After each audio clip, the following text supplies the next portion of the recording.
इनको कौन चाहिए जो जबान ना खोले, जो इनके सियासी आकाओं के सामने अपनी गर्दन को झुका दे। जो 30 साल का मौका मिला मस्तान साहब को, हम उनसे बता रहे हैं, उनसे पूछ रहे हैं, बताओ आपने कौन सा काम अमूर की विधानसभा में कराया, जनता के सामने बताओ।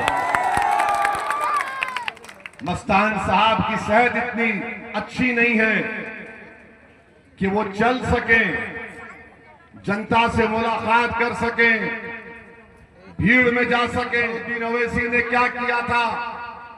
5 साल पहले मैंने आपसे वादा किया था, उस पुल का नाम क्या था? खरखरी बरबल, खारी रसेली पुल हम बनाएंगे, बनाने का काम शुरू करेंगे। मस्तान साहब, मैं नदी में 15 मिनट चला, 15 मिनट नदी में हम चलकर दूसरी तरफ गए थे। मस्तान साहब, आप चल नहीं पा रहे, ये उम्र आपकी घर में बैठकर अख्तरुल ईमान को आशीर्वाद और दुआ देने की है। बताओ आप कैसे मुकाबला करेंगे, कैसा काम करेंगे? कौन पटना को जाएगा? मेरे भाई, जिसको 30 साल आपने आजमा लिया और जिसको आपने 5 साल का मौका दिया खिदमत करने का, वो अलल ऐलान कह रहा है कि मैंने 800 करोड़ के काम करवाए। हम ये नहीं कह रहे कि हम ये नहीं कह रहे कि हमने पूरे काम करवा दिए। हम ये कह रहे हैं कि 5 साल में काम हुआ है और इंशाअल्लाह ताला जो काम ज़ेरे तकमील है उसको पूरा किया जाएगा। और असदुद्दीन ओवैसी उसकी जिम्मेदारी ले रहा है। अमूर से अख्तरुल ईमान कामयाब होंगे तो इंशाअल्लाह ताला अमूर ब्लॉक में और बैसा ब्लॉक में मैं दारुस्सलाम एक ऑफिस बनाऊंगा और हफ्ते में 2 दिन अख्तरुल ईमान अमूर ब्लॉक के दारुस्सलाम में, बैसा ब्लॉक के दारुस्सलाम में आकर बैठेंगे और आपसे मुलाकात करेंगे। 6 महीने में एक मरतबा मैं आऊंगा अमूर को, यहां पर आकर अख्तरुल ईमान से पूछूंगा बताओ कितना काम हुआ, आपसे मुलाकात भी करूंगा। अगर आप हम पर यकीन करते हैं तो हम आपसे अपील कर रहे हैं कि मजलिस इत्तेहादुल मुस्लिमीन पतंग छाप के नाम पर बटन दबाइए। दुश्मनी क्यों है? क्योंकि मजलिस सीमांचल की इंसाफ की बात करती है। सीमांचल से इंसाफ कैसे होगा? सीमांचल से इंसाफ उस वक्त होगा जब पटना की कुर्सी को छीन कर हम सीमांचल के बच्चे को, बेटे को बिठाएंगे। अब लड़ाई उप मुख्यमंत्री की नहीं है। अगर सीमांचल मुत्तहिद हो जाएगा पतंग छाप के नाम पर तो इंशाअल्लाह ताला जो GDA का अलायंस हमने बनाया, जिसमें स्वामी प्रसाद मौर्य, चंद्रशेखर आजाद, रावण की पार्टी है, अगर हम अपना एक एक वोट 11 तारीख को पतंग छाप पर देंगे तो कोई ताज्जुब की बात नहीं होगी कि अख्तरुल ईमान आपका नया मुख्यमंत्री बनेगा बिहार का इंशाअल्लाह।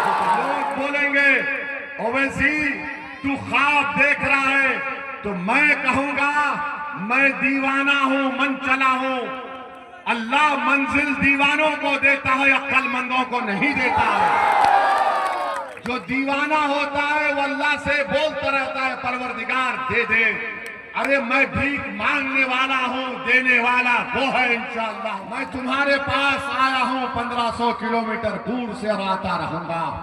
मैं अपने आप को नेता बनाने नहीं आया हूं।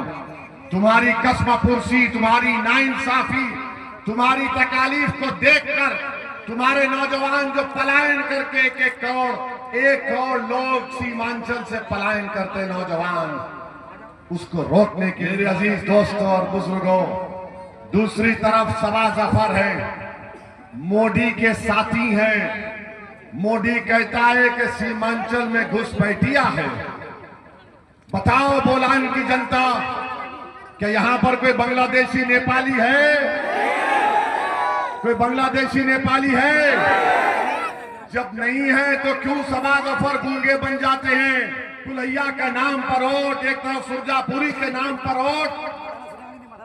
और आखिर क्या बात है मोदी जी, बांग्लादेश से अगर कोई सीमांचल को आता है तो मेरा अमूर, बैसा, किशनगंज, कोचादामन, अरारिया, बहादुरगंज, ठाकुरगंज, नरकटियागंज का नौजवान हैदराबाद, बंबई, दिल्ली, पंजाब में क्यों काम कर रहा है? फिर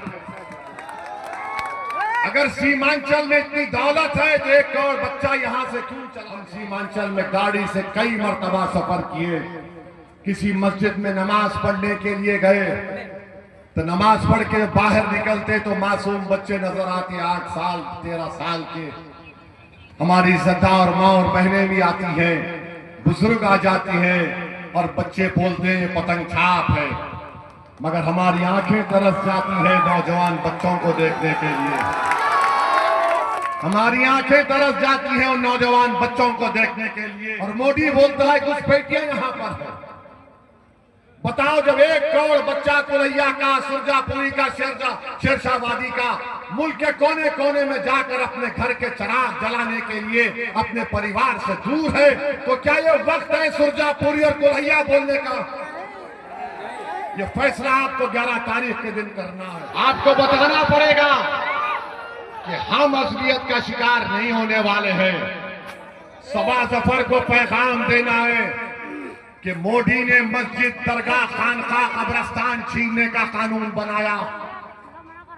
मस्जिद का मालिक, वक्फ का मालिक अल्लाह होता है, इंसान नहीं होता। बताइए आप, उस पार्लियामेंट में अगर किसी ने खड़े होकर पूरी ताकत के साथ जो अल्लाह ने हमको अता की, हमने संविधान के हवाले देकर राजद, कांग्रेस, बीजेपी, जेडीयू, चिराग पासवान के एमपीज के सामने हमने 15 मिनट की तकरीर की। अल्लाह के करम से पूरा पार्लियामेंट में सन्नाटा हो गया।